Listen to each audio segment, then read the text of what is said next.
I don't know what's going on with Brooke. Brooke is here. Oh, great. Awesome. Hey, Brooke. Brooke? She's muted though. Oh, Okay. Is she muted? Yes, I can. Oh, there she's unmuted. Okay. I'm muted now. Unmuted. Hi there. Hi, How are Brooke. you today? Hi, I'm well. How are you? Doing well, thank you. Hi, Maria. Hi, Brooke. This is a very good practice round for us, Brooke. Some others might be joining us. I don't know. I just put the link out to members. So why don't we do our first one? And Maria, this is our first, we've done a live one with you at the October 26th event, but this is our first web chat. So we're honored to have you here as our first guest. And we have some very interesting things to talk about, to get into. I don't know if we'll cover it all in the time allotted. Probably not. We'll be visiting with you again in the future. Okay.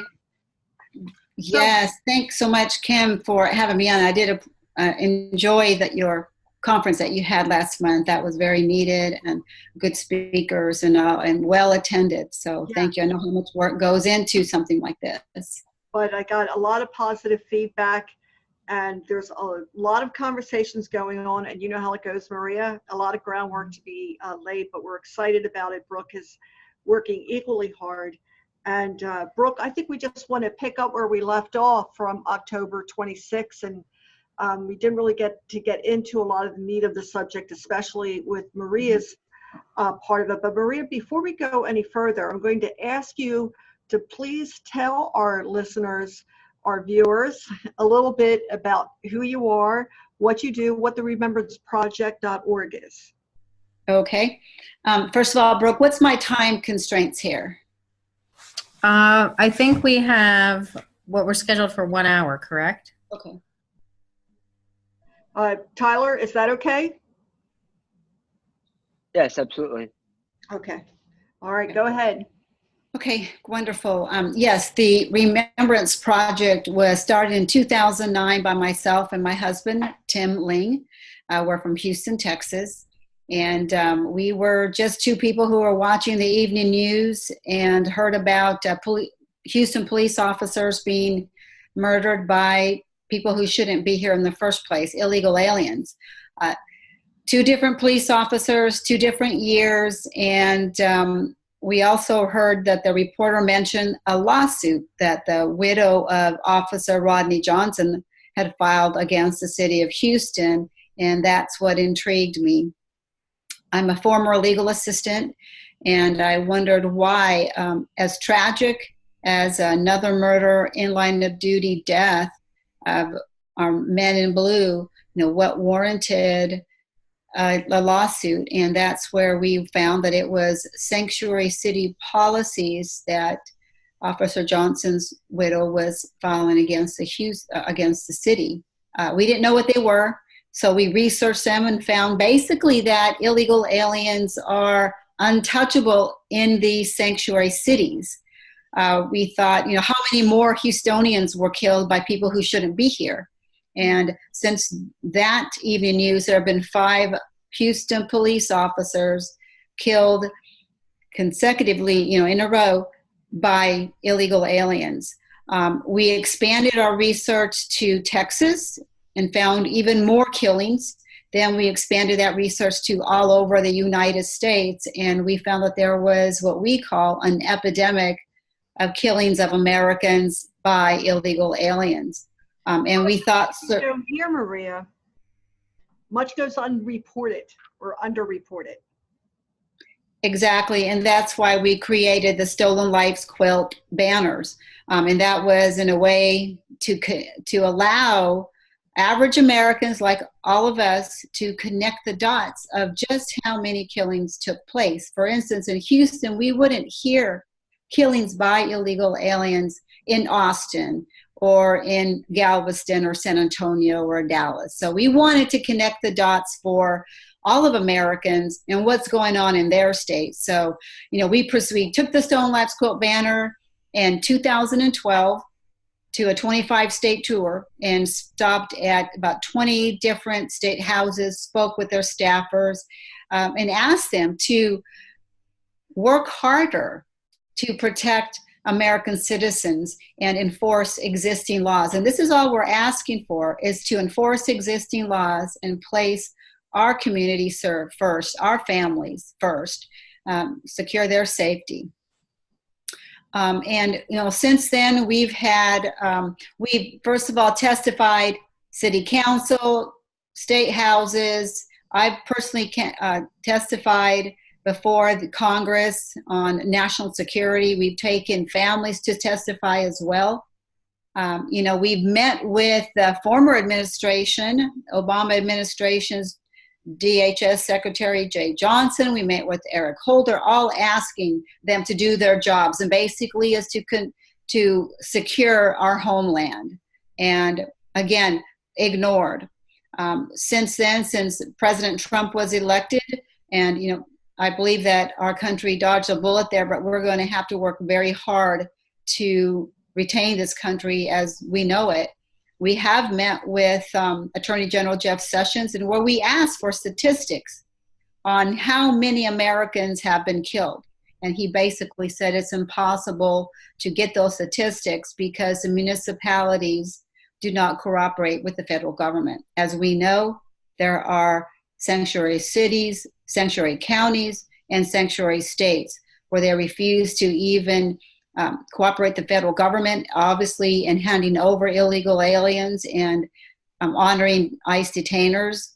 So we've got a lot of work to do, but know that the Remembrance Project, we are working very hard and using our reputation to garner good meetings, high-level officials, and to really drive home the issue of what is taking place, how we can solve this issue. And again, what we want is for every employer to e-verify its employees, but also not just stop at the employees, but also to the contract workers, those I-9s, and also e-verify those who are working here illegally, and that the IRS has given I-10 numbers, those individual tax identification numbers.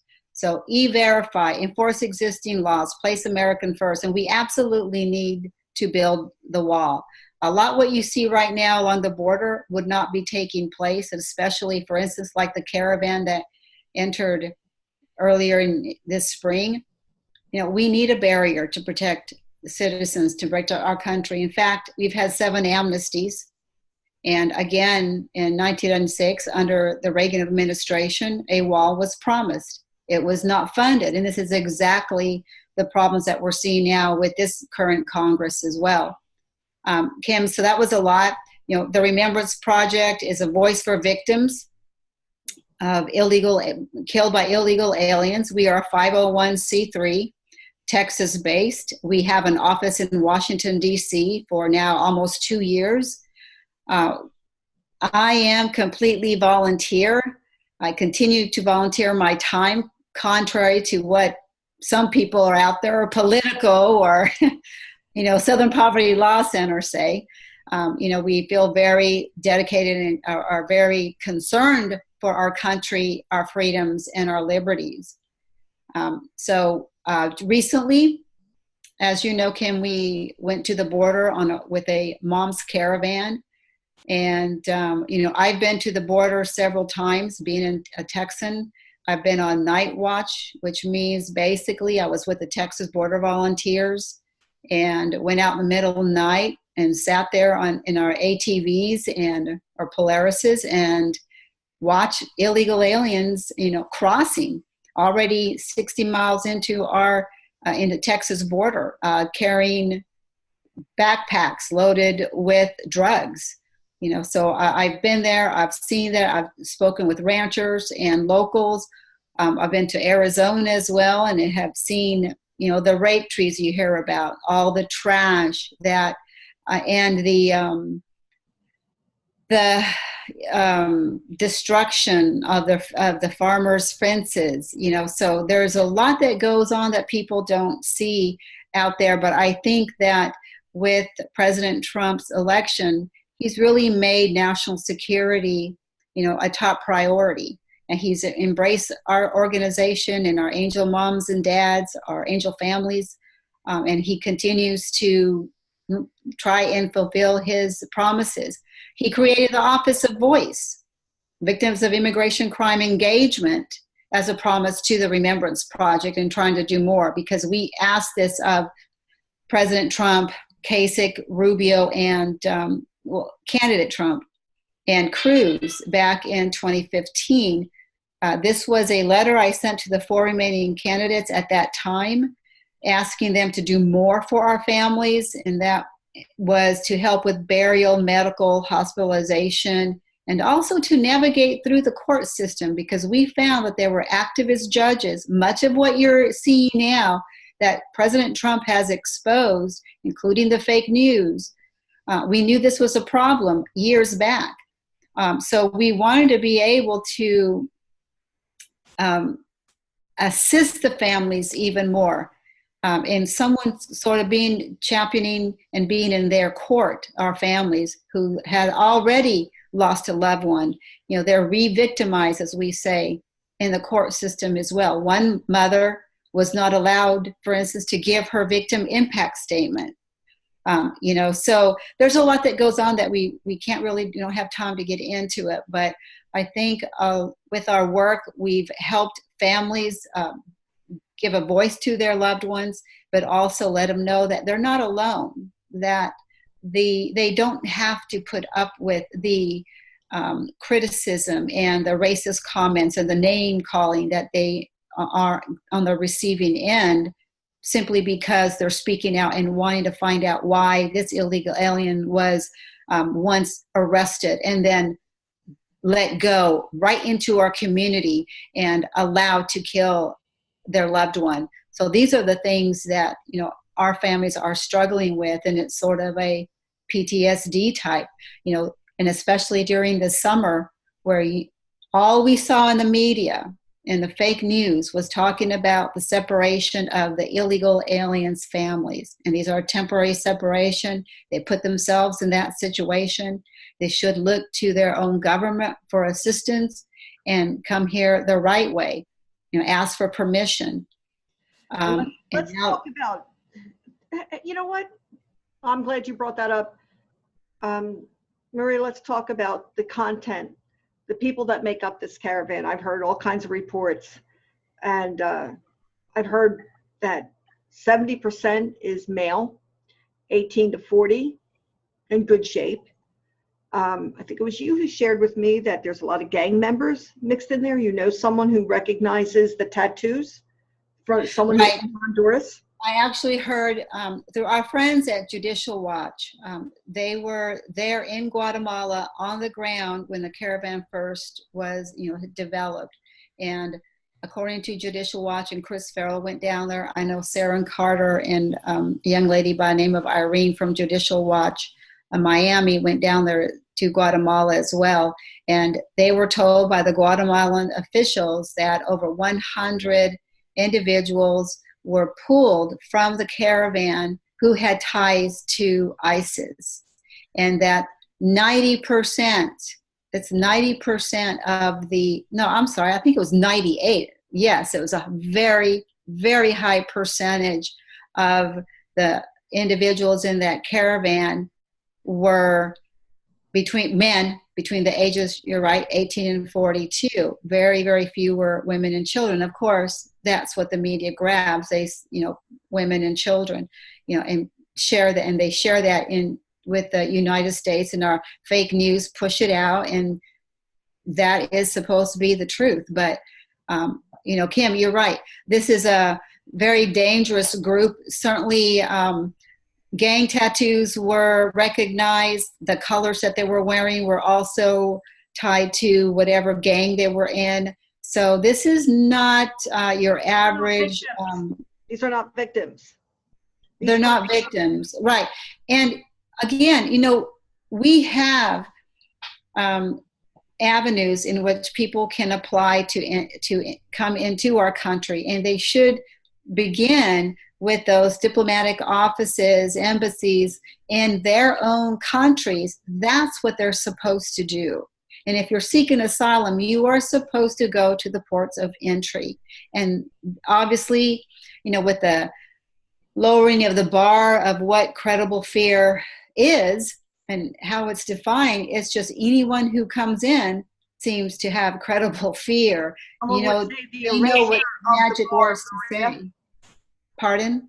Some would say the erasure. The bar has been erased. It no longer exists. Correct. Unless you're a real immigrant and you want to come in, then we'll give you a hard time. But if you're a part of this, obviously, Maria, as we discussed, you indicated this is extremely well organized. It is. There's nothing spontaneous about this. Can you speak to that, please? No, and I'll give you an example of much of, if not all, what the left does. They're very organized, and I'll tell you what was an eye-opener for me about 6 years ago. And we actually took some of the formula in a way and applied it, but not all of it works because we don't think the same way. We're conservatives, we're self-responsibility, don't rely on anyone else, we take care of our own. So I attended a peace and justice seminar. I infiltrated, I like to say, this seminar here in Houston. And it was very much an eye-opener. And briefly, one item that they mentioned was how they organized or actually reorganized in Houston. They had 5 different umbrella groups, and they placed the clergy under one. They placed all these NGOs, associations, smaller organizations under another, and that one was called Houston Unidos. They placed the chambers, including the Houston Greater Partnership here. In Houston, it is the largest chamber, but also the most powerful politically and wealthiest, I think, in the United States. So that was, the chambers were under another umbrella group, and I forget what it stands for, but the abbreviations was AIM. And they put businesses under another umbrella group. So whenever they wanted to accomplish a certain, whether it was legislation or press an issue ahead of legislation, or what Obama was doing, and this was around the Obama terms, they would hit first with one of those umbrella groups, followed by another, and you can see what kind of impact that would have on maybe the city council or the state legislature or the fake news. They would also use, the SEIU would also use their contracts that they had, union contracts they had in other states, to mobilize those individuals and organizations to call here to our media and make it a big national issue. And I saw this happen right before Obama put forth his, the dreamers, and giving them an amnesty, so-called dreamers. Here in Houston, and this is an example of what you see out there and how the left works to tug on the heartstrings of Americans, to drive their narrative and their agenda using their well-organized coalitions, and also using the media that is absolutely not fair and balanced. Here in Houston, I supposedly watched a young man who was here illegally. He was attending college here, and detained him, watched him for 5 days. I don't know that ICE has 5 days to watch one individual, and detained him. And then they mobilized. They had their Houston Unidos arm send out emails to all those little organizations. I got one because obviously I infiltrated and I was on their email blast. And it was a petition asking to let, Pablo free. And so he was let go. Then you got another email saying, we won, you signed the petition, thank you. Then about 6 weeks later, this same story came up after Obama gave the DACA recipients a unconstitutional legal stay. But it shows, and guess who the face was? It was this young man, clean cut, who was in school. So he became the face of the DACA recipients or dreamers, along with his brother who turned himself in. This is what the left does. We can take, we're not into manipulating people and, trying to make up a story so that they can use it for, your own gain. But they're experts. They really are. I'll give credit where it's due. Yeah, they're experts, Kim. And that's just a little bit I wanted your viewers to know of what we're up against. So, what can we do about this is basically what you're doing, Kim, is organizing, coming together, working together. We only work with conservative groups across the board.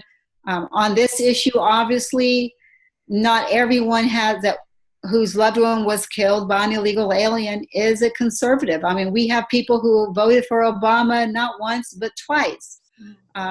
We have a lot of people that we try and work with and help out. Whatever we can provide is great. But I think the more closer relationships will be developed with those who understand and really understand our Constitution and are conservative as well, because again, we kind of run into trouble in that respect, but we memorialize all victims who want their loved one to be memorialized on the Stolen Lives quilt. Hey Maria, to keep updated on this, can we go to your website, theremembranceproject.org? Do you post updates there? And if you don't, where would we go to? Yes, we do post big news on our website, and you can find our Facebook and Twitter feed on our website. So we will be revamping things. We're going to do things a little bit different come 2019. But yes, you can go there. You can go to our Facebook page, but know that Facebook is blocking us. So people who used to receive our notifications no longer get them. So they go to our website and there they can see it. Our Facebook, however, is the Stolen Lives Quilt and Remembrance Project. Our Twitter handle is @StolenLivesQLT. Okay, listeners, I hope you got that, viewers, so that you can follow. I find Twitter isn't censoring me nearly as much as Facebook. Mm-hmm. And I hope I see yours, they show up too, so we can find out the latest there. And you guys are doing a great job. Brooke, do you have any input? Do you want to weigh in with your thoughts at this point? Oh, I think she muted her. Right. No, I think I'll finish up there, Kim. And I think for us, we need to regroup and get with a local group in your area, because we still get emails or people are asking what to do. They're very frustrated and, almost panicked about what's going on in the Caravan. You must get with in your own area with local groups and educate yourself and help out. It's not enough to listen to these webinars or to sit in meetings. That's great, but you have to be able to do something, to volunteer. And I know we need plenty of help. We have letter campaigns that we need people pushing out there for us. We have press releases. We usually draft our own, but it will be great if someone's a great writer to help us with that.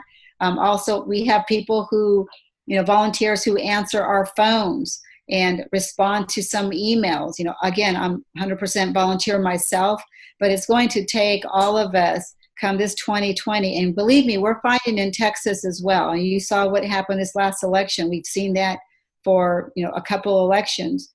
But, if these candidates, Kim, do not have as their priority this country and the citizens of this country and follow our Constitution and keep their promises. Shouldn't be too difficult to do, but some For some reason it is for those who've sold out to the open borders and lobbyist groups. You know, this is what we're looking for the upcoming 2020 is America First candidates. Yeah, you know, I'm with you 150%. And we need to let our listeners know that, first of all, to say that this is an invasion, do you consider that a correct term to use, that this is being used Absolutely. Absolutely, Kim. Absolutely. And this is an intended invasion. I do call it a mob caravan because that's what they are. You know, they paint the swastika on our flag. They burn our flag. They give us a finger. They're carrying their country's flag. Now, we why give doesn't enough. that make the nightly news? Right. It's not with that narrative. And look, what we also do is right now we have the Washington Post, we have a CNN affiliate, and someone wanting a documentary through Netflix chasing us. We know that they're not going to tell the truth. We know that anything that we say is going to be twisted. It's going to be so edited that the whole point is not going to come across the way we intend it to do. So we're not giving them any time. We're going to conservative media, you know, OAN and other groups are now have some TV. We're looking on doing the same thing. You know, don't subscribe to those other fake news outlets. Go with the conservative outlets only. We want to give content to help those conservative outlets be successful. And we can't say that enough. We need to say it over and over again. Be so selective and careful about where you are getting your news from, because at this point, Maria, it is not hyperbole to say that we are lied to constantly by the left media. So don't waste your time. Why would you want to listen to nonstop lying? And that's what it is. And this is an issue when I believe that when Obama said he's going to fundamentally change America, we need to fundamentally change. I think this is the heart of it. If they can get these people in, and by the way, Maria, I've heard statistics that said there is probably double, triple the number of aliens in this country than what is officially reported. I don't know if you agree with that or not, but they're not here to assimilate. They are here to change. What is your understanding of that term, change, through the aliens? Right now, remember that there is the mentality of La Raza people. You know, and I recall as a little girl, Mom and I were approached by someone with some flyer, La Raza. I remember seeing it, and Mom just said no. She just ignored them, didn't want to talk to them. And I asked her, what was that about? Who are they? They're crazy people. This is what my mom said. You know, she's a Texan, and Mom and Dad actually was born in Mexico and came here the right way. I'm not sure if I said that earlier, but you know, yeah. So I mean, they knew. They need so citizens who happen to be Hispanic recognize who these people are. Yes, yes, and again, people like myself and, you know, my family member and many other Hispanic, Latinos, you know, I mean, we consider ourselves Americans, period. But if you want to divide it, my name is Espinoza, okay. But, you know, we consider ourselves American first, always, you know. But, right, we don't get the headlines or the microphone in the mainstream media, just goes to the people who they know what they're going to say, and they want them to say that. I mean, look, when we were at the board,